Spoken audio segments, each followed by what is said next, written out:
إن الحمد لله نحمده ونستعينه ونستغفره ونعوذ بالله من شرور أنفسنا وسيئات أعمالنا من يهده الله فلا مضل له ومن يضلل فلا هادي له وأشهد أن لا إله إلا الله وحده لا شريك له وأشهد أن محمدا عبده ورسوله أوصيكم وإياي أولا بتقوى الله فقد فاز المتقون كما قال الله تعالى في القرآن الكريم بعد أعوذ بالله من الشيطان الرجيم يا أيها الذين آمنوا اتقوا الله حق تقاته ولا تموتن إلا وأنتم مسلمون يا أيها الناس اتقوا ربكم الذي خلقكم من نفس واحدة وخلق منها زوجها وبث منهما رجالا كثيرا ونساء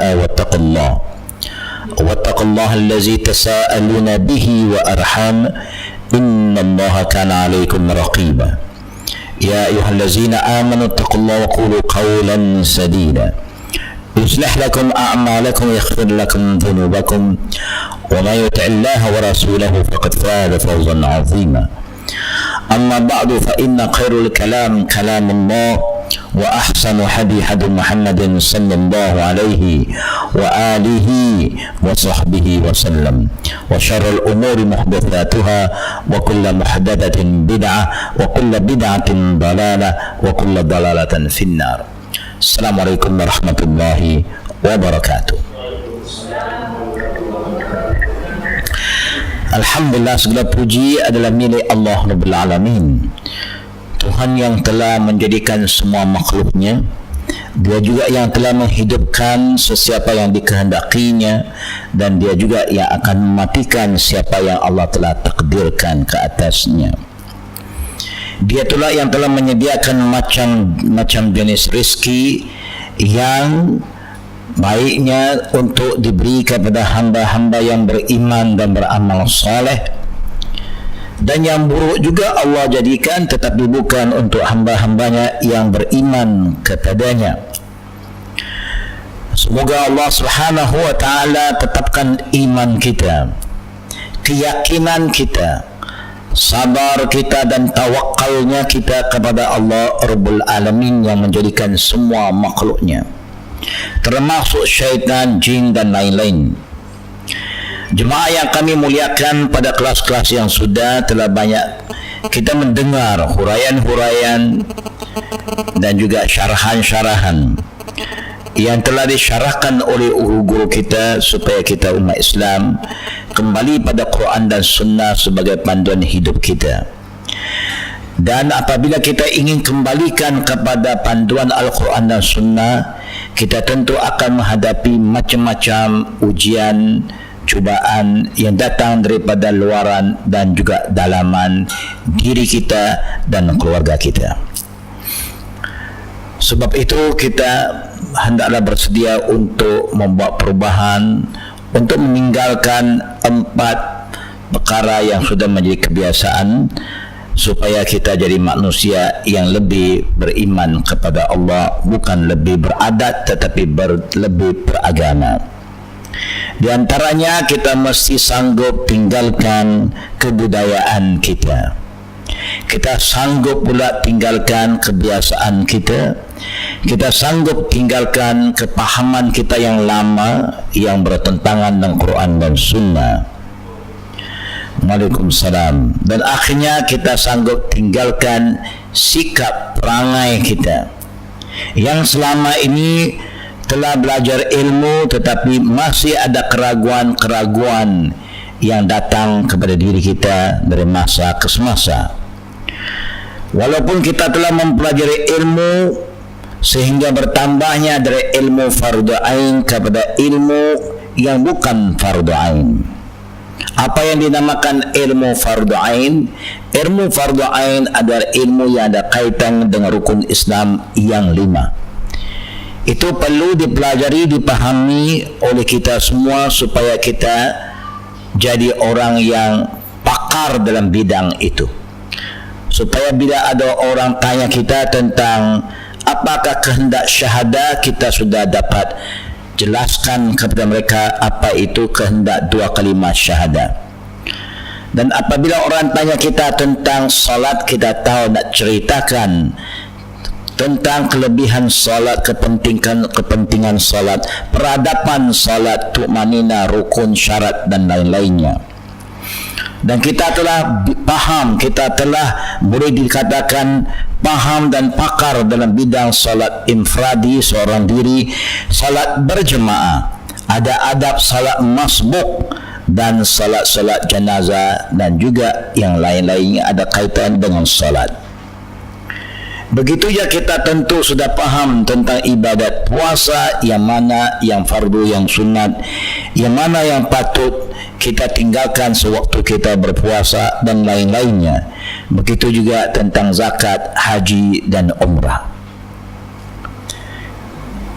Pada hari ini kita akan sambung balik kepada hukum yang ada kaitan dengan takdir Allah, yaitu wa iza maridtu fahuwa yashfin. Allah berfirman dalam surah Asy-Syu'ara, surah Al-Syu'ara ayat 80. Tak ada dalam kitab yang kita jadi rujukan. Sekali-sekali kita ulang kembali kepada yang lebih awal sebagai peringatan. Allah ingatkan kita wa iza maridtu fahuwa yashfin, yang bermaksud dan apabila aku sakit, iza maridtu artinya orang yang beriman dia kena ingatkan dirinya bahawa dia adalah hamba Allah, manusia biasa yang akan melalui kesakitan. Artinya sebagai manusia kita akan sakit, ima ringan atau berat. Itu adalah takdir Allah, ya. Kalau Nabi pun sakit, apalagi kita yang bukan Nabi, ya. Wa iza maridtu, dan apabila aku sakit, dialah yang menyembuhkan aku. Siapa yang menyembuhkan kita? Allah Rabbul Alamin. Ini perlu kita ada keyakinan bahawa kita masih sakit, walaupun kita usaha untuk jaga badan kita melalui makanan kita, minuman kita, kita jaga juga segala kesihatan kita, makan macam-macam suplemen, vitamin ini, vitamin itu, sebutlah apa yang ada pasaran, kita semua kenal. A sampai Z kita tak ketinggalan. Alhamdulillah. Itu bagus. Itu ikhtiar nama dia, ya. Orang dulu tak banyak makan pil, ya. Kerana orang dulu dia banyak bersama dengan alam semula jadi. Semua organik, tak banyak chemical, ya. Sebab itu mereka walaupun tua tapi bukan sebarang tua, ya. Yang orang tua yang solid, ya. Kita orang muda pun dah tak solid, ya. Jadi Allah ingatkan kita, ini terdapat dalam surah Asy-Syu'ara ayat 80, wa iza maridtu fahuwa yashfin. Ini yang perlu kita faham, ya. Jadi bila kita sakit, kita tak boleh merawat, kita tak boleh komplain. Kenapa? Orang beriman tidak sepatut bila sakit dia macam mengeluh. Pertama, dia terima takdir Allah. Siapa yang nak sakit? Siapa pun tak mau sakit. Siapa yang takdirkan kita sakit? Allah Rabbul Alamin. Sakit ini ada dua. Satu sakit jasmani, badan kita sakit, imma kulit kita sakit, imma tulang kita sakit, ya, imma kepala sakit, imma telinga sakit, mata sakit. Ini semua sakit-sakit luaran. Sakit dalaman yang tak boleh lari, walaupun orang itu para zahirnya kulitnya sehat walafiat, matanya terang menerang, telinganya masya Allah, orang bisik-bisik pun dia dengar. Tetapi satu benda yang dia tak boleh lari, sakit hati. Sakit hati ini penyakit. Sakit hati ni susah nak ubat, ya. Dia tak boleh, ya, diatasi dengan ubat Panadol ke Apadol ke, tak boleh, ya. Sampai hari ini doktor pun belum ada lagi ubat penyakit hati, ya. Hanya Allah Subhanahu wa taala ingatkan kita, alla bi zikrillah tatma'innul qulub. Hati ini sakit oleh kerana hati ini tak tenang. Hati ini risau, terganggu, ya. Itu saja. Hati bila tak tenang, macam-macam gangguan, bisikan. Bagaimana nak tenangkan hati ini? Bukan dengan Panadol, suplemen, vitamin A sampai Z, tak ada. Tapi dengan zikrullah. Kerana dia sudah urusan dalaman. Kalau dalam, ubat dalam, ya. Kalau ikut catatan saya, mudah-mudahan samalah dengan apa yang ada dalam tangan jemaah semua. Kita sepatut masuk dalam muka surat yang keberapa? Sistem wasilah 61. Alhamdulillah. Kalau hari Rabu, hari Senin malam saya rujuk masilah, ya, kerana dia istiqamah, alhamdulillah, ya. Kalau hari Ahad saya rujuk pada seorang, ya, sahabat kita Arifin. Dia itu juga orang yang lama tapi istiqamah, ya. Ingatan dia luar biasa juga, ya. Topiknya pengobatan oleh orang lain ketika melihat atau ziarah saudara yang sedang. Pertama sekali dianjurkan bagi orang Muslim, lelaki ataupun perempuan, bila kita dengar ada seorang Muslim yang lain sakit, ialah kita mesti berusaha untuk melawat mereka, ziarah mereka. Apa hukumnya? Apa hukum ziarah orang sakit? Wajib. Ini fardu ain ni. Kalau wajib semua fardu ain, ya. Bila wajib fardu ain. Nabi yang bersabda dalam Sahih Muslim, Abi Hurairah radhiyallahu anhu katanya, Rasulullah telah bersabda, haqqul muslim ala muslim sittun. Hak seorang Islam terhadap orang Islam yang lain, tak kira laki dan perempuan, ada 6. Ini yang paling basic. Selain dari 6, jadikan sunat. Di antaranya, kalau orang itu sakit, fa'udhu, kata Nabi, iza marida fa'udhu. Bila seorang Muslim itu sakit dan kamu telah tahu, apalagi kamu kenal orang itu, tanggungjawab kamu mesti merancang, buat plan untuk menziarahi mereka, ya. Ini menjadikan tanggungjawab. Kenapa Nabi suruh kita ziarah orang sakit? Supaya kita boleh mendoakan saudara kita. Kerana Nabi dah hadis yang lain kata, bukan, orang Islam dan orang Islam yang lain macam satu badan. Sakit satu bahagian, seluruh badannya sakit, ya. Memang kalau kita lihat orang sakit, kesian tidak? Selalu kesian. Apalagi dirinya sendiri orang yang sakit. Yang sakit dia menderita.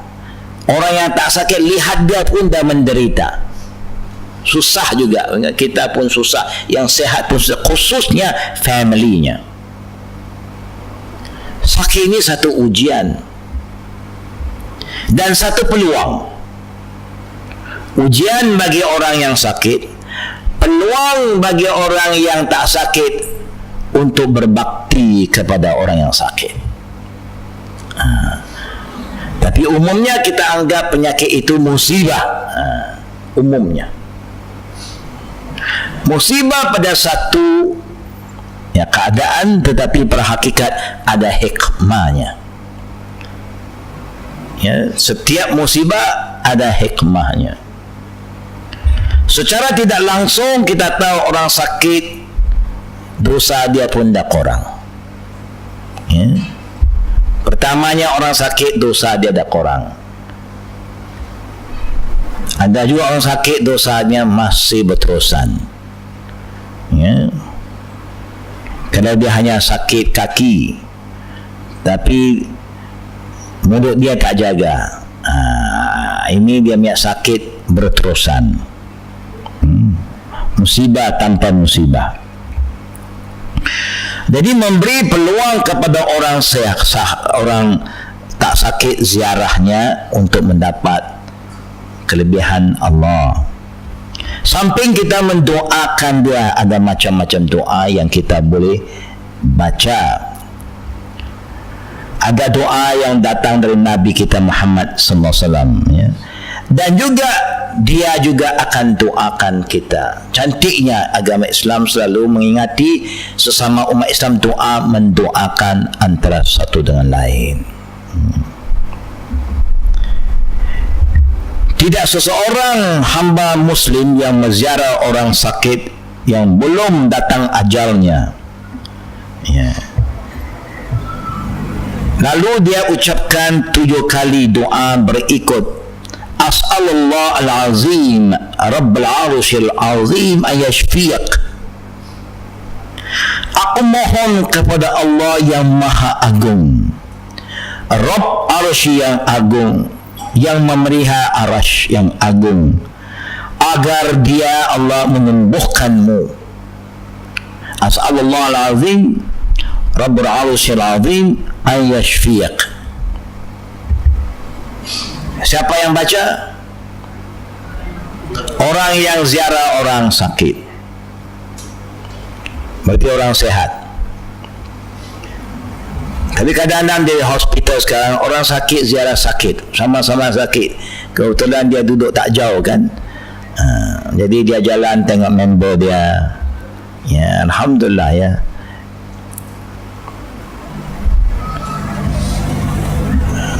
Mudah-mudahan harapan kita orang itu akan disembuhkan Allah. Ingat, yang sembuh fa iza maridtu wa iza maridtu fa huwa yashfin. Yang sembuh Allah, bukan doktor, bukan obat.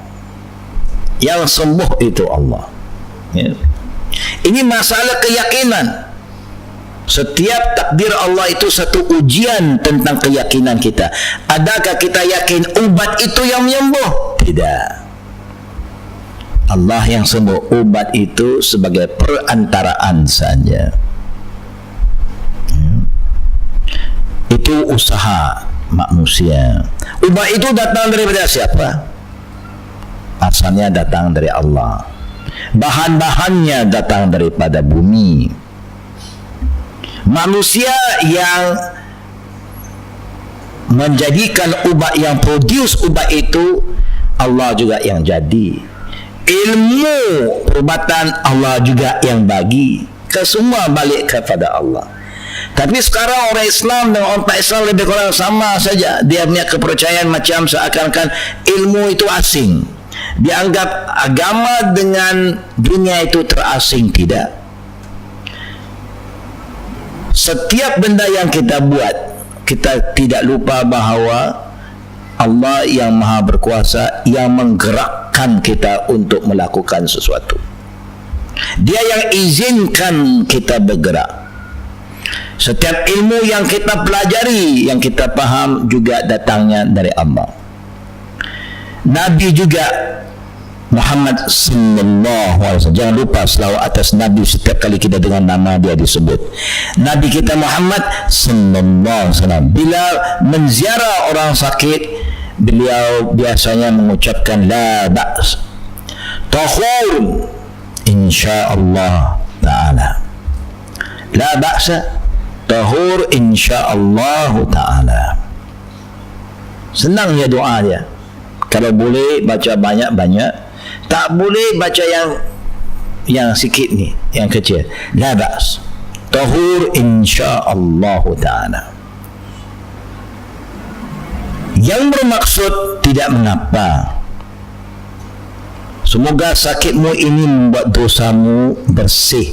Itu satu pembersihan, cleansing, purification, insyaallah. Tapi dengan syarat kita mesti sabar dulu. Jangan kita mengeluh, komplain, seakan nak salahkan orang, akhirnya salah Tuhan. Memang biasanya kalau kita suka salah-salah orang, akhirnya Tuhan pun kita salah. Kenapa saya? Kenapa saya? Mulalah. Ini bisikan syaitan. Ya. Macam-macam lagi doa boleh kita baca, di antaranya Bismillah arqiq min kulli syai'in yu'zik min syarri kulli nafs aw ainin hasid. Allah yashfiq bismillahi arqiq. Ya, ada macamnya doa. Tapi kita yang tak banyak hafal doa ini, bagaimana boleh tak baca doa dalam bahasa kita tanpa Arab pun tak apa. Doa-doa luar solat ini kalau tak boleh bahasa Arab sangat, boleh juga speaking pun tak apa. Tak apa. Kerana kita, artinya kita selalu doakan dia, boleh ke bahasa yang dia pun faham, tak ada masalah. Ya. Dengan menyebut nama Allah, Bismillah, aku meruqyamu dari segala sesuatu yang menyakitimu dan dari kejahatan setiap jiwa atau mata orang yang dengki. Ain. Mudah-mudahan Allah menyembuhkanmu dengan menyebut nama Allah. Aku mengobatimu dengan meruqyamu. Artinya, ru'ya yang dibenarkan oleh syarak ialah menggunakan nama Allah. Bukan nama bumi ke, besi ke, kayu apa ke, tak payahlah. Ya. Memang ada bumi, ada besi, macam-macam ada. Tapi tak payah guna nama ini, nama Bismillah. Ya. Kita boleh doa saja, tapi mulai dengan Bismillah. Kalau kita lihat doa yang diajar oleh Nabi ini, secara tidak langsung mengingatkan kita bahawa memang sihir itu wujud. Kalau tidak ada sihir, tak datangnya hukum ru'ya. Kita mempelajari agama begini. Bila Allah cerita adanya ru'ya dalam Islam, Nabi ajar ru'ya berarti ada sihir. Dan Quran juga telah menceritakan kepada kita memang sihir itu wujud. Jadi orang beriman tak boleh kata mana ada sihir, tak ada. Walaupun dia tak pernah kena, dia tak boleh nafi.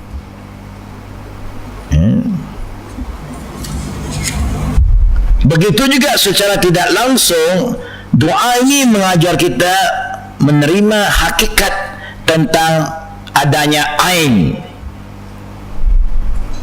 Apa itu ain? Ya, ain itu kita tahu bahasa Melayu pun kita banyak nama Nur Aini,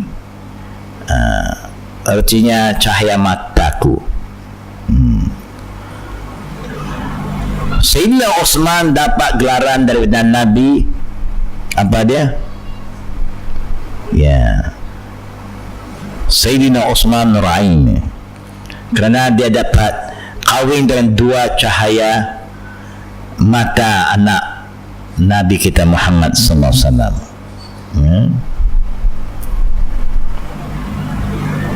Bukan salah namakan ain apa tak apa, tetapi ini ain yang hasad. Artinya memang manusia ini bila dia suka pandang kita dengan satu macam punya pandangan, satu macam, ya. Pandangan kita ini macam-macam, tapi ini satu macam saja. Dia pandang tapi hati dia aja terkata-kata lah. Maka sebab itu bila kita ada kelebihan, jangan tunjuk-tunjuk sangat. Jangan tunjuk-tunjuk. Kalau kecantikan pun, ya, kita kekuatan kita, apa juga yang ada yang Allah bagi lebih-lebih, kalau boleh jangan tunjuk sangat. Kita boleh berkongsi nikmat Allah, boleh kongsi, tapi jangan kita banggakan sangat.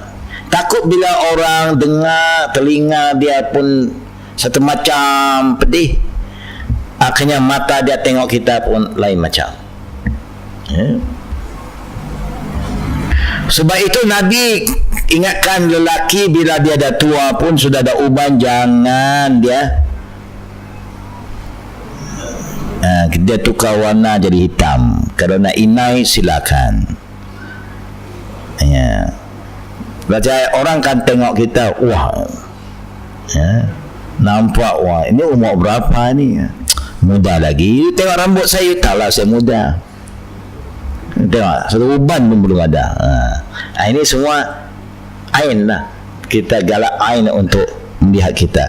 Sebab itu Nabi yang suka kalau kita sudah ada uban, boleh kita simpan, jangan cabut pun, jangan. Uban itu laksana cahaya Allah, ya, kita simpan. Itu pun bagi orang beramal lah. Kalau orang kaki mabuk, tak ada cahaya lah, kan. Ini kebetulan dia ada penyakit, kurang vitamin dalam kepalanya. Jadi kalau kita lihat doa-doa ini secara tak langsung mengingatkan kita orang beriman, dia ada, ya, mukhalafah, ada hukum yang dikatakan mukhalafah, artinya yang sebaliknya. Bila disuruh kita ru'ya, berarti ada sihir. Bila disuruh kita meminta perlindungan dari ain, berarti adanya orang yang matanya tak boleh tengok orang lain senang kadang-kadang.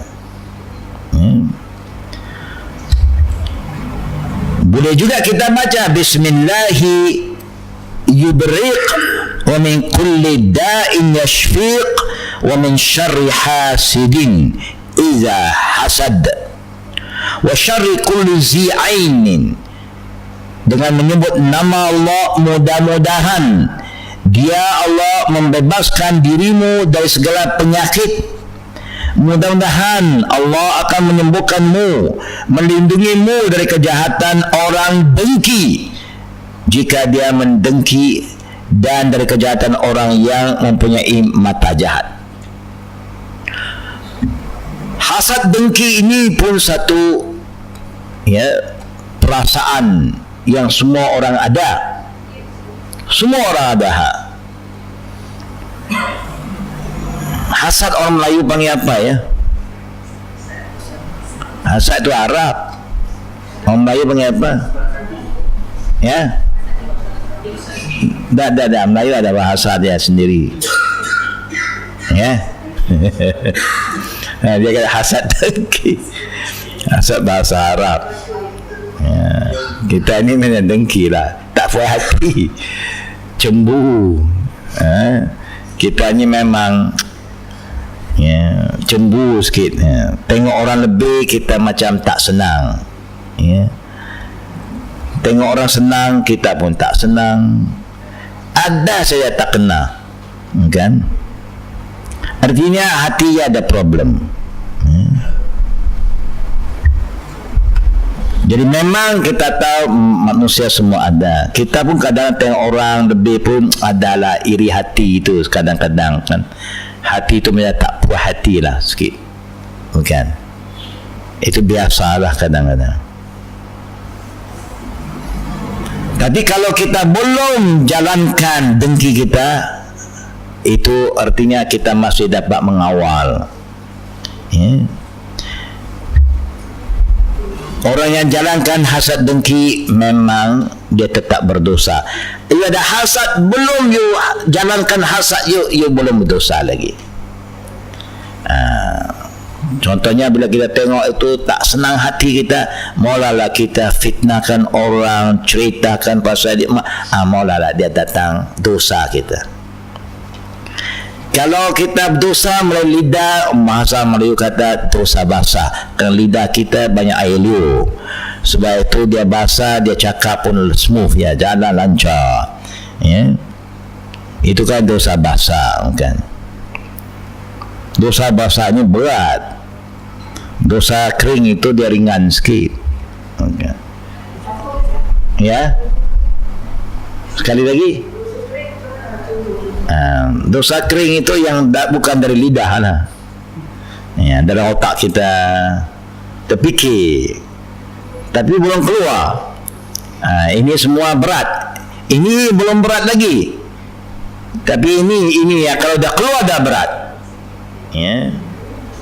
Ini baru fikir, ya, dia boleh kontrol, selesai. Tapi dia keluar dari sini dah heavy dah, ya. Boleh juga kita baca doa, ya, macam yang Nabi sebut tadi, macam-macam doa dengan menyebut nama Allah. Selalu bila kita nak buat ru'ya, paling minimum mesti dengan nama Allah. Bismillah, dengan nama Allah. Boleh bi qudratillah, atau sekurang-kurang kita ru'ya dengan baca qul a'udzu birabbil falaq dan qul a'udzu birabbin nas. Kita boleh baca, kerana itu juga yang Allah ajar kepada Nabi kita Muhammad sallallahu alaihi wasallam untuk membaca, ya. Apa yang kita lihat bahawa memang manusia ini ada yang hasad, tetapi dia ada dengki kita, dia dengki begitu sajalah, ya, dia sendiri saja dengki, dia tak membawa fitnah. Setengah orang tidak, dia dah tak perhati, dia mulai cerita macam-macam yang dia pun tak tahu, tapi tiba-tiba dia boleh cerita, ya. Kadang-kadang orang yang suka cerita ni, kita yang dengar pun satu hal juga. Kalau dia cerita tak ada orang dengar, dia seorang dengar, itu tak apa lagi. Dia punya masalah bila dia cerita ada orang tukang dengar. Itu yang jadikan hasad itu bertambah, merebak. Dia mulai merebak, ya. Dia jadi virus. Tapi kalau dia sendiri mengata, dia cakap lah, dia sorang-sorang, kan, dalam bilik dia maki siapa ke itu, dia nak maki apa. Kita pun kadang-kadang macam tu juga. Kita sumpah orang ni, sumpah ketua ni, sumpah ketua sana, sumpah pemimpin ini, kadang-kadang ada juga kita. Tapi selagi dia tak keluar, alhamdulillah, ya, artinya masih terkawal lagi, ya. Kita tahu, kalau kita tahu syihir ada, jealousy, hasad, dengki wujud, apa yang patut kita buat untuk minimizekan? Mendadak wujud. Jangan kita cabar orang, jangan cabar, jangan nak challenge orang, jangan sakit hati orang. Kalau you tinggalkan benda-benda yang Allah larang, umumnya lah kita lebih selamat. You tak ganggu orang, umumnya orang tak ganggu kita pada zahirnya. You tak suka mengata orang pun, saya tak rasa ada orang banyak nak mengata kita. Tapi kalau you suka mengata orang, mau tak mau orang itu yang tersinggung, dia juga nak cari satu benda untuk cakap. Itu fitrahnya, ya. Sebab itu Nabi selalu ingatkan umatnya yang beriman, supaya you jaga diri kamu dengan jaga perkataan kamu. Man kana yu'minu billahi yawmal akhir falyaqul khairan aw liyasmut. Siapa beriman pada Allah dan hari akhirat, bahawa ada azabnya bagi orang suka mengata, memfitnah, diamlah kamu. Lebih baik dia bercakap, ya. Tapi memang nak diam ni, kita belum lagi ada exercise latihan diamkan diri, ya. Belum ada lagi. Sekali-sekali kena ada juga exercise ini, ya. Dan sebulan satu hari tak cakap, Mana tahu kita boleh buat latihan juga. Pilih satu hari tak cakap. Syarat saja. Sekali-sekali lah. Daripada kita nak cakap tetapi tidak mendatangkan manfaat dan faedah.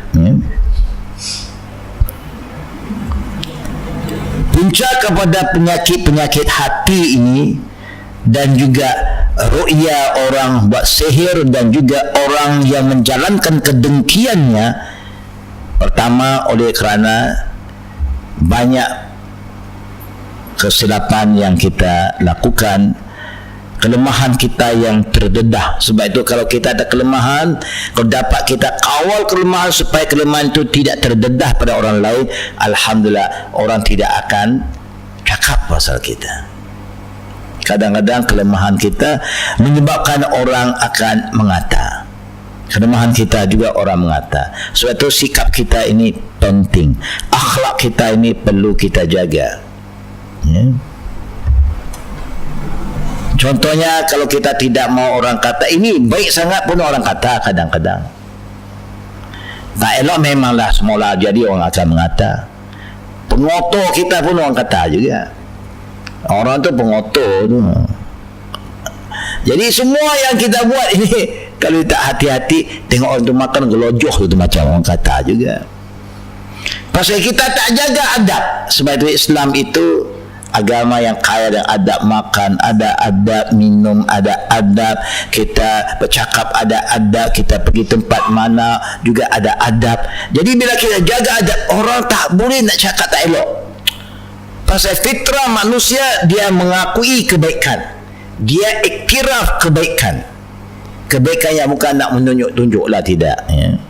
Kita buat semua jadi, kita suka kebersihan, nampak kotor kita kutip, kita pergi rumah orang jaga juga kebersihan sama-sama. Memang kalau kita begitu, kita masuk bilik air, waktu masuk bilik air pula kering bersih, bila kita keluar kalau boleh macam tu juga lah, kering bersih. Kalau tidak, bila orang kedua masuk mesti orang mengata punya, siapa guna bilik air ni tadi ya? Orang akan mengata kerana kelalaian kita, kerana tidak bersihnya kita, kerana tidak prihatinnya kita, orang mengata. Contohlah kita duduk dalam bas, tiba-tiba ada orang tua masuk, patut kita buat apa? Adab Islam kata apa? Hormat orang tua, bangunlah. Kecuali kita pun bukan tak boleh bangun, kita pun sakit, lain hal. Tapi kalau kita sihat, nampak pula orang tua sedang duduk berdiri dengan pokok baby, cepat-cepat bangun. Tidak pun orang tengok kita pun dia mengata juga. Dia tunggu orang tua ni, takkanlah dia tak boleh bangun. Kita buat tak nampak pula waktu itu, kan? Nampak orang tengok kita, tutup buat tidur. Lagi orang mengata. Ini semua perangai lah. Perangai kita yang menyebabkan orang sakit hati. Bila orang sakit hati, orang mulai buat sihir, mulai orang buat ain pada kita. Jadi kalau kita nak selamatkan diri kita, minimaliskan, saya tidak mengatakan bahawa orang baik tidak akan kena, orang baik pun kena. Nabi yang sebaik-baik insan juga dia difitnah dan disihirkan. Tapi Allah Maha Kaya melindungi nabinya dengan turun dua surah ini, Qul a'udzu bil falaq, Qul a'udzu bin nas, supaya dibaca oleh Nabi. Nabi biasa kenal orang buat 11 ikatan. Sebab itu dua surah ini ada 11 ayat. Orang buat sesuatu, dia ikat. Patung itu dia buat dalam cara dia ikat supaya sakit. Tiap kali dia ikat rasa sakit. Macam zaman kita lah, kadang orang buat sihir ni dia guna jarum kan, dia cucuk sini, dia cucuk sana. Jadi bila dia cucuk, kita rasa, tapi kita duduk dalam bilik kita tak pijak apa pun, tapi rasa. Pernah ada kadang-kadang kita rasa begitu, berarti adalah sesuatu sedang berjalan, ada pihak-pihak yang tertentu sedang membuat sesuatu ya. Kita hanya minta perlindungan Allah. Mungkin kita pernah lihat kadang-kadang orang yang mengubati orang yang kena sihir dengan jarum-jarum bisa ni. Betul tak betul? Wallahu alam. Diri kita tak mau percaya, tapi benda itu berlaku. Kadang-kadang bila satu orang tu rasa menjerit sakit-sakit, ada dicucuk, nanti satu orang datang, dia buat telur ayam. Telur ayam dia akan, orang kata apa, dia akan pegang kawasan kaki itu, dia golekkan telur ayam, pusing-pusing, lepas tu dia pecahkan, keluar jarum. Keluar jarum, dia adanya jarum berkarat lagi, berarti dah lama jarum itu dalam kaki dia. Jadi tak mau percaya, dia tunjuk. Dari hati kita tak mau cakap lah, tak mau cabar orang itu. Hati kita kata, mungkin telur ni dia yang bawa, bukan? Telur ni dia yang bawa, mungkin dia masukkan jadi jarum, bukan kita nampak kan? Dia dapat jarum, kalau halus masuk telur tak pecah. Mungkin dia masuk, tiba-tiba dia datang, dia nak hilangkan, dia nak hilangkan gangguan kita supaya kita yakin jarum tu dah keluar. Mungkin jarum tak ada pun pada asal-asalnya, tapi terasa macam cucuk begitu, Tapi memang saya pernah menyaksikan macam-macam dulu, Tapi saya taklah cabar. Saya kata saya tak percaya, saya pun tak kata, tapi hati saya adalah teringat ini illusionis ini. Ini orang ni pandai, ini yang kata silap mata, mata kita silap nampak, orang tu bijak, wallahu alam. Tapi sihir ni memang boleh buat macam-macam,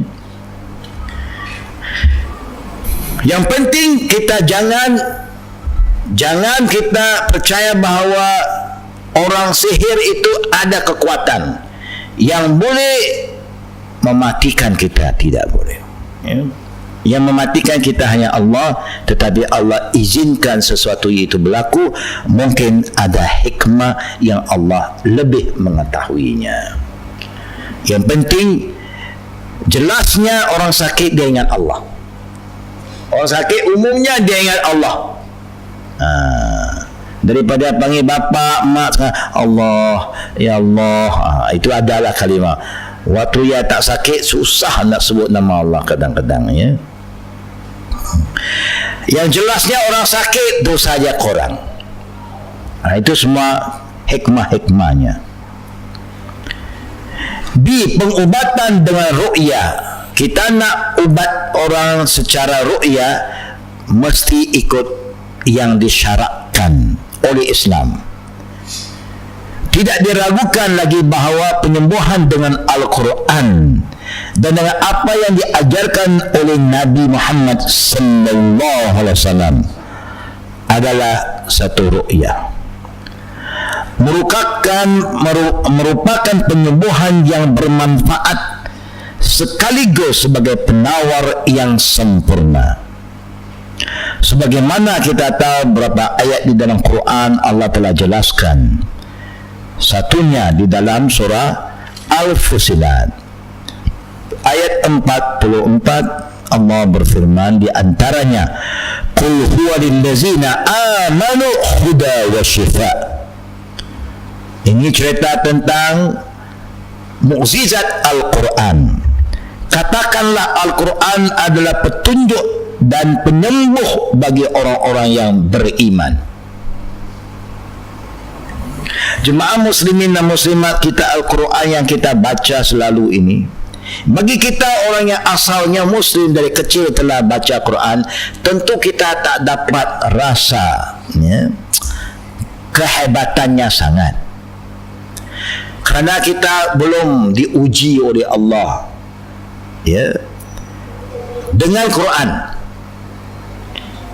Tetapi orang yang belum Islam, kalau dia sedang cari kebenaran, sedang cari satu kitab yang tidak ada keraguan di dalamnya, dia bacalah mana-mana kitab. Kalau dia baca kitab selain Quran, mesti ada keraguan, kerana kitab itu, cerita itu kadang-kadang bertukar.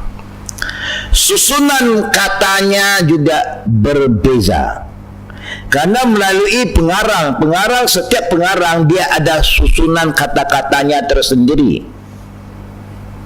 Dia ada cara dia tulis sentence itu. Jadi berbeza, kadang-kadang bahasanya tinggi, kadang bahasa itu macam pasar sikit, kadang-kadang very classical, kadang-kadang macam bukan daripada seorang yang ahli menulis lah. Berbeza. Tapi Quran, Allahu Akbar. Sebab itu satu daripada mukjizat Quran, kalau orang yang membaca Quran, dia dah baca kitab-kitab yang lain, dia baca saja ada satu pertama, bila Allah kata zalikal kitab la raiba fihi hudal lil muttaqin. Ini kitab, di dalamnya tak ada satu benda yang boleh ragu-ragu. Apa yang ada dalam kitab ini, tak ada satu benda yang boleh menimbulkan keraguan. Jadi bila kita terbaca, macam tercabar, bagaimana kita ini boleh kata dia tidak ada keraguan. Dicabarkan oleh Allah lagi.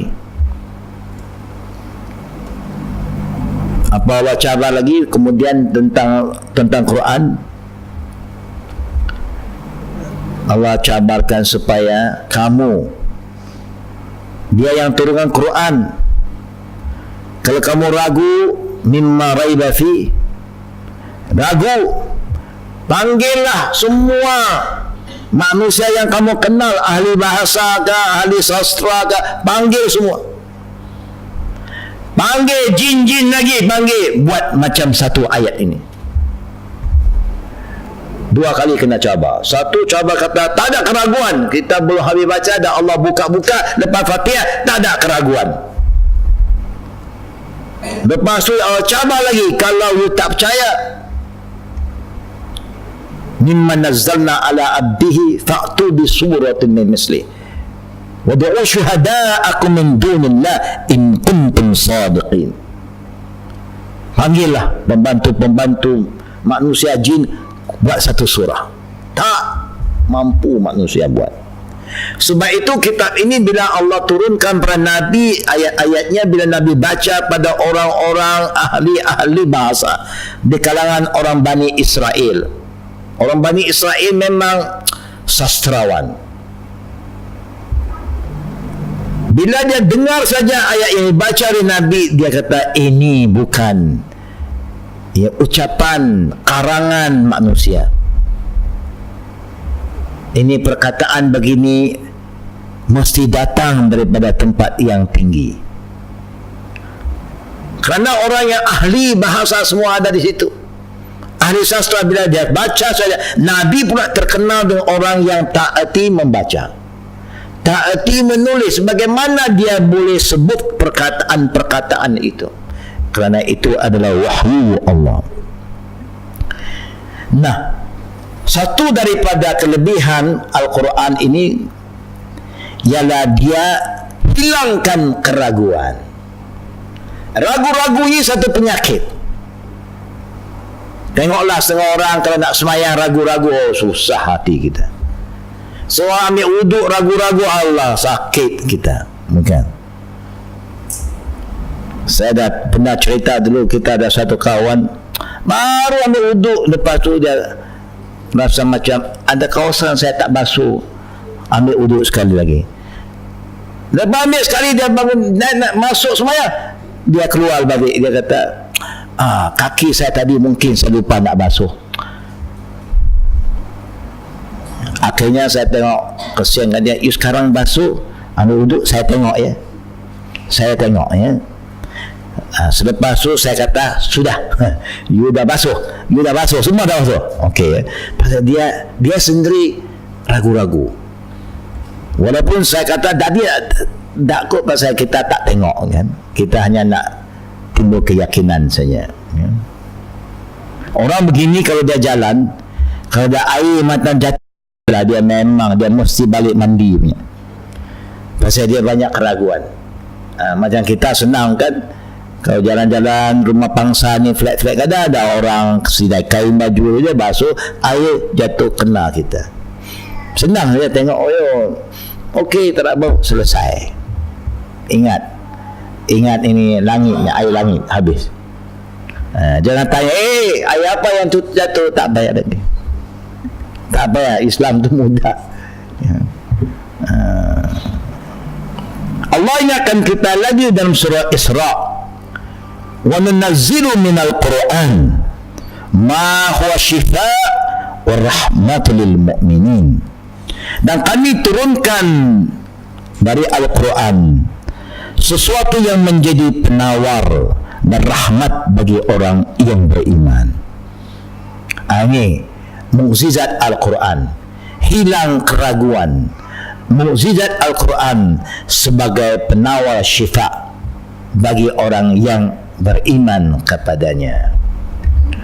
Iman ini bukan lip service saja. Bukan saya baca Quran, saya beriman berquran, apa yang Quran suruh saya buat, saya tak buat. Saya beriman, ini kitab Allah, ini kalam Allah. Tapi Allah suruh semayang, nanti dulu lah. Baca Quran okey, semayang tak okey. Baca Quran okey, puasa tak okey. Baca Quran okey, baca surah ayat tentang zakat tak okey. Dia hanya okey segi baca saja. Kalau begitulah, artinya dia belum beriman. Orang beriman kepada Quran artinya orang beriman dengan perintah Allah.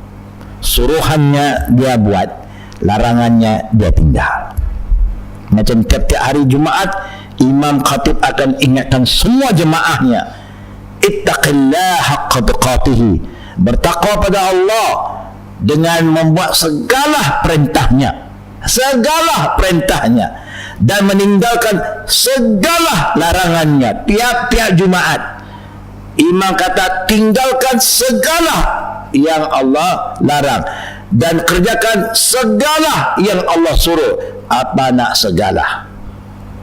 Tiap-tiap Jumaat juga orang buat silap. Orang langgar hukum Allah depan khatib, depan masjid, walaupun khatib tiap-tiap Jumaat kata segala suruhan Allah mesti ikut, segala larangan Allah tinggal, lepas itu dia pun tak tegak. Orang tak tahu apa yang Allah perintah.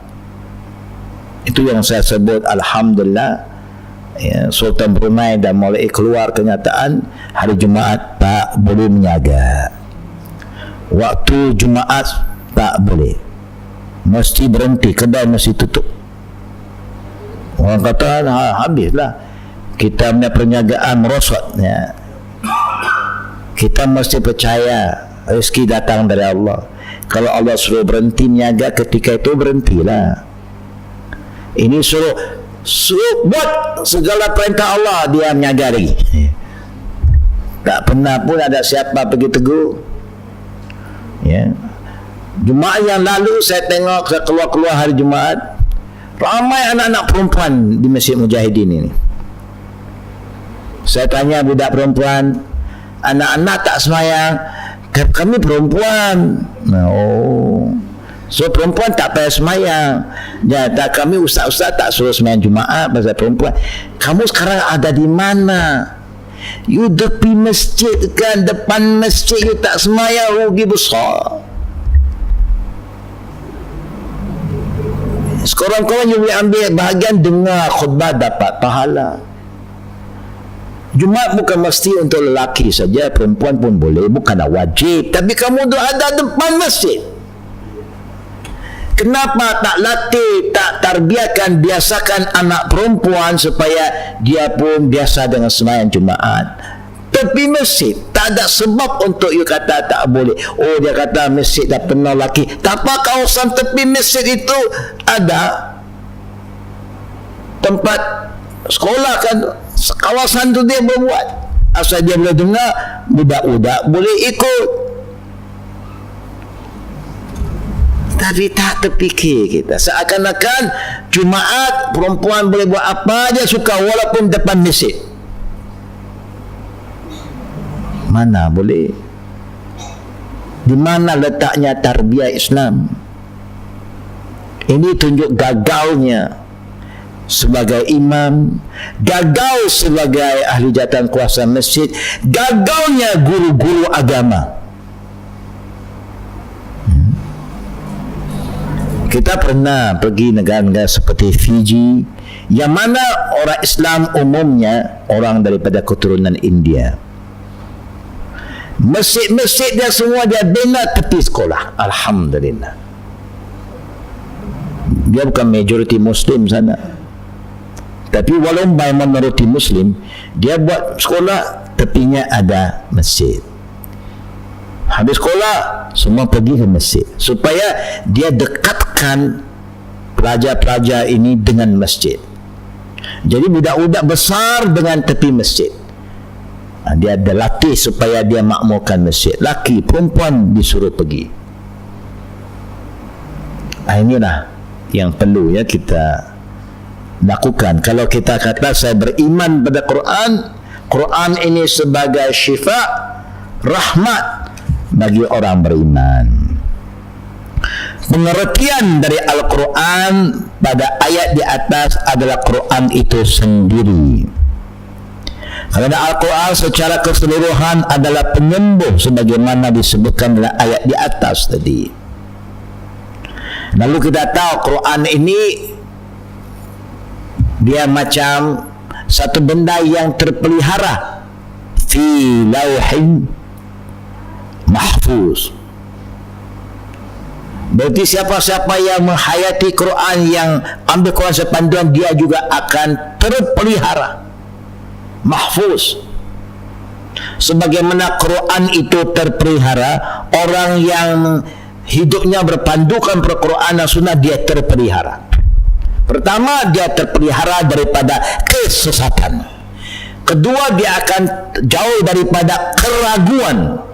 Ketiga, insya Allah dia akan jauh daripada penyakit. Penyakit apa? Dalaman.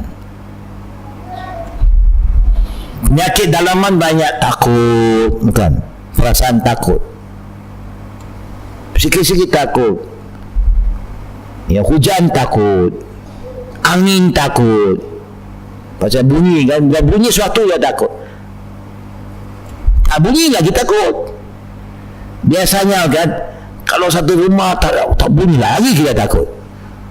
Tapi kalau bunyi biasalah, adanya cicak yang bunyi, adanya nanti mungkin apa-apa, ada je bunyi biasa. Apalagi bunyi burung, lagi sedap kita dengar.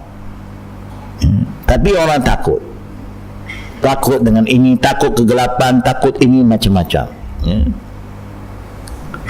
Para jemaah yang kami hormati, semoga Allah Subhanahu wa taala tetapkan iman kita terhadap kitab yang kita percayai selama ini.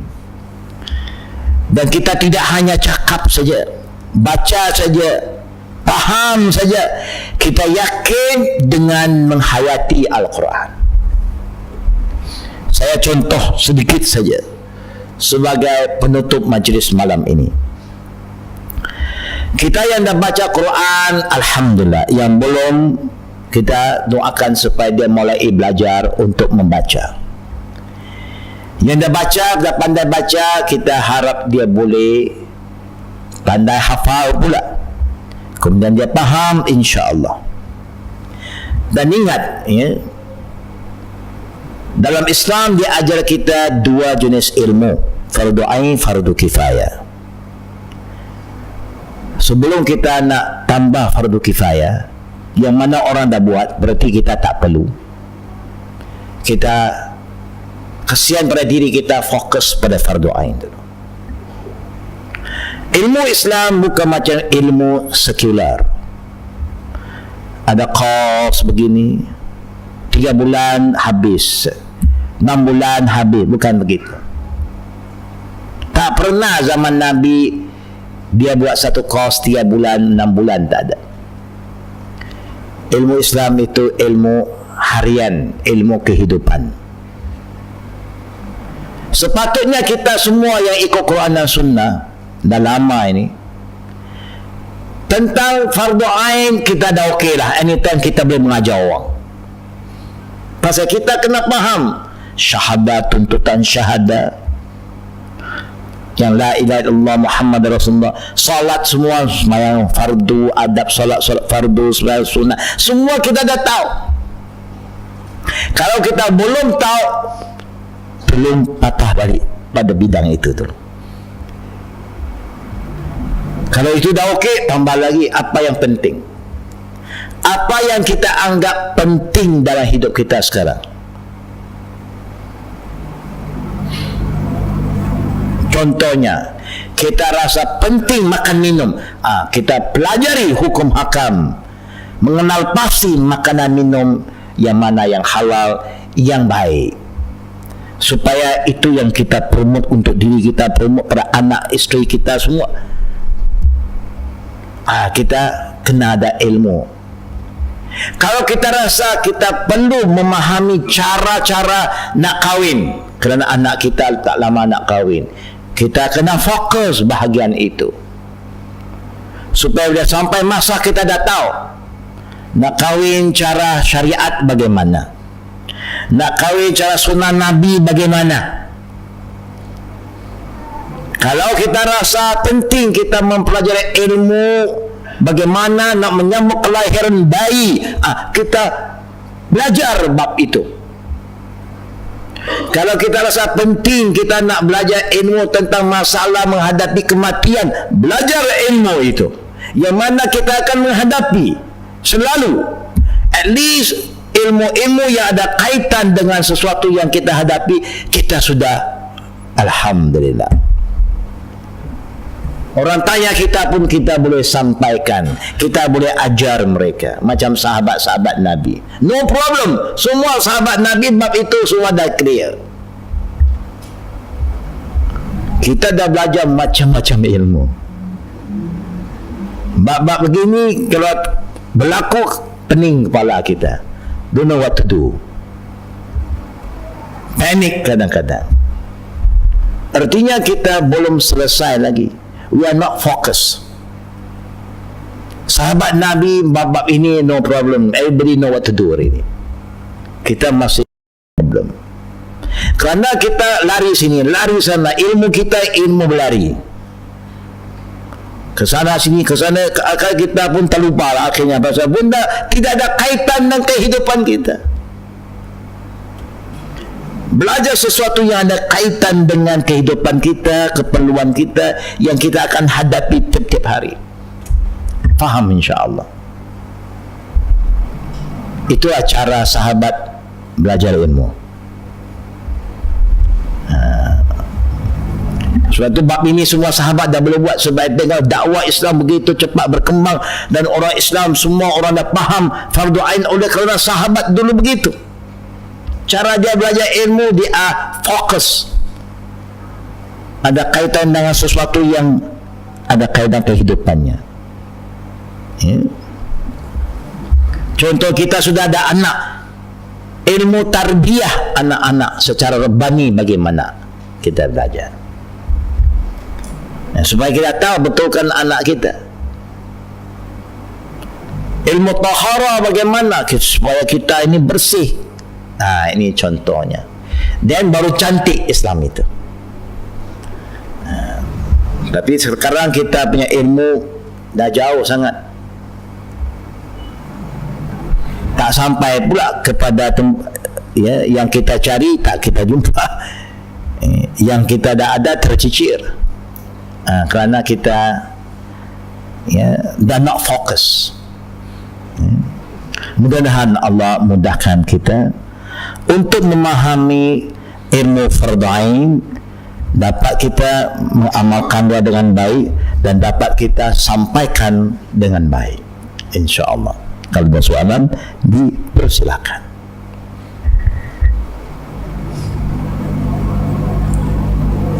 Ada apa-apa soalan muslimat dulu, dari jauh dulu kita.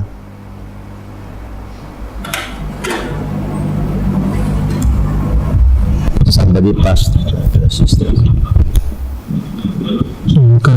Waalaikumsalam warahmatullahi wabarakatuh. Ada orang kata orang sakit ni boleh tak dia jamakkan sembahyang?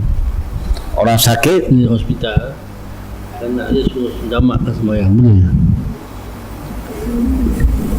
Korang faham soalannya? Orang sakit, Aha. dia pita, ya. Budak, Orang tua. orang tua. Jadi anak dia suruh bapak ayahnya suruh jamakkan sembahyang boleh?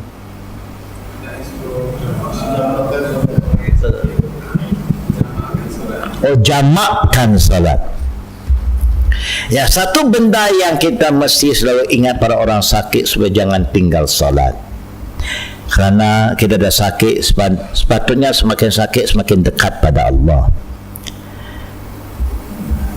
Ketika itu kalau dia ada keuzuran, kita dibenarkan untuk suruh dia jamak, tapi jamak takhir. Jamak takhir. Dia bukan musafir, dia tak boleh kasar. Kalau kita lihat hikmah semayang ini, secara tak langsung ibadat salat itu dia menguatkan minda kita. Pasal orang semayang dia kena ingat apa yang dia nak baca, waktu rokok apa yang dia nak baca, dia fokus.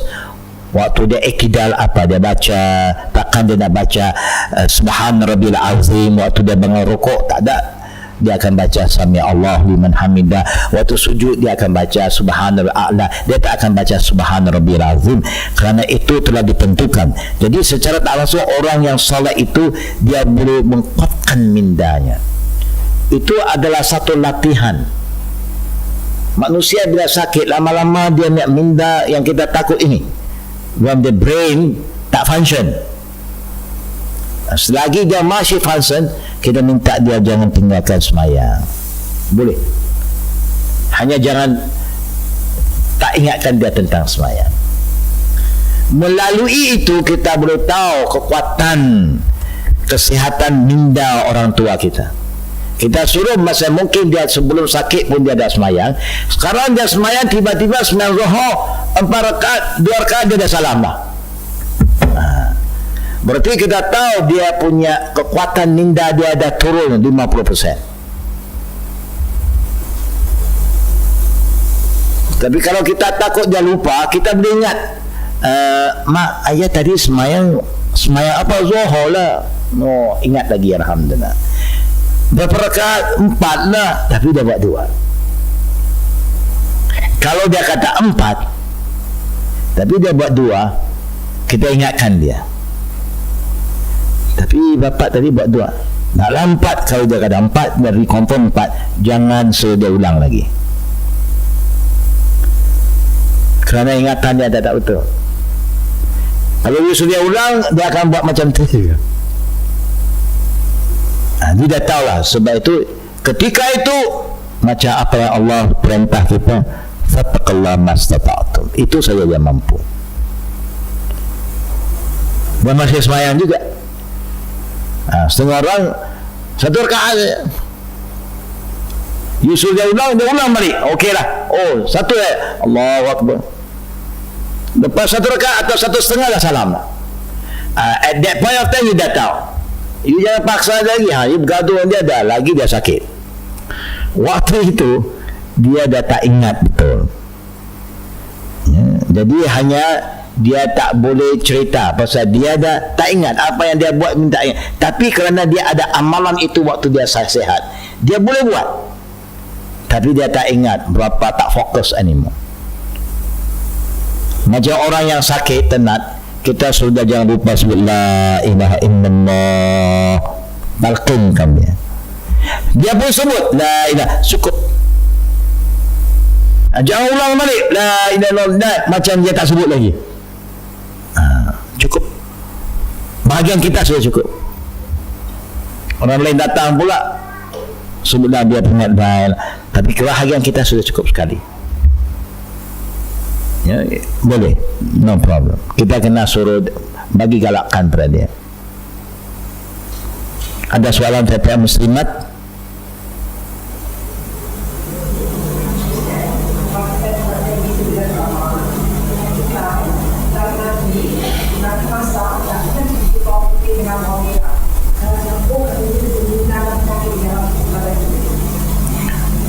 Katanya Nabi Muhammad waktu dia masak dulu, dia tak campur bawang putih dengan bawang merah. Oh, berarti dia takut bila campur dia akan mendatangkan kemudaratan, ya. Kalau ada dalil kata begitu, kalau ada dalil, kalau hanya itu ucapan andaian mereka, pertama kita tahu Nabi tak suka makan bawang. Kita tahu. Sebab itu sampai Nabi kata siapa yang akan bawang jangan masuk masjidku. Sebab itu Madinah itu, kalau kita pergi Madinah sekarang, kita nak, kalau kita beli capati ke apa, roti ada kari udar, kita nak minta bawang, memang tak ada bawang. Dia tak jual bawang cara begitu, kerana dia tahu Nabi tak suka orang yang makan bawang masuk ke masjid pasal bau. Tapi Nabi tak kata ada penyakit, tidak, hanya bau dia kuat. Jadi kalau ada dalil, dia boleh buktikan ada dalil, kita bolehlah, ya, ikut. Mungkin bila ada dalil berarti adalah sebabnya yang Nabi kata begitu. Tapi kalau tidak ada, ini hanya kebetulan orang yang pakar makan ni, orang pakar masak ni, dia beritahu tak boleh campur. Mungkin dia tak suka campur, itu masalah dia dah. Tapi tahu saya belum jumpa lagi, ya, ada dalil mengatakan tak, ya, Nabi tak campur. Kalau dia sendiri tak campur, ialah kerana dia tak suka bau itu. Bukan masalah hukum, masalah setengah orang tak suka bau tu, dia tak masuk dah. Tapi bila kita nak sebut seakan-akan dilarang, mesti ada dalil. Kita mesti tahu hukum agama ini asalnya semua boleh. Dalam urusan makan minum, asluha ibaha, asalnya semua boleh. Nak kata tak boleh, mesti ada dalil. Kalau tak ada dalil, kita berhenti di situ. You tak suka, itu masalah you tak suka.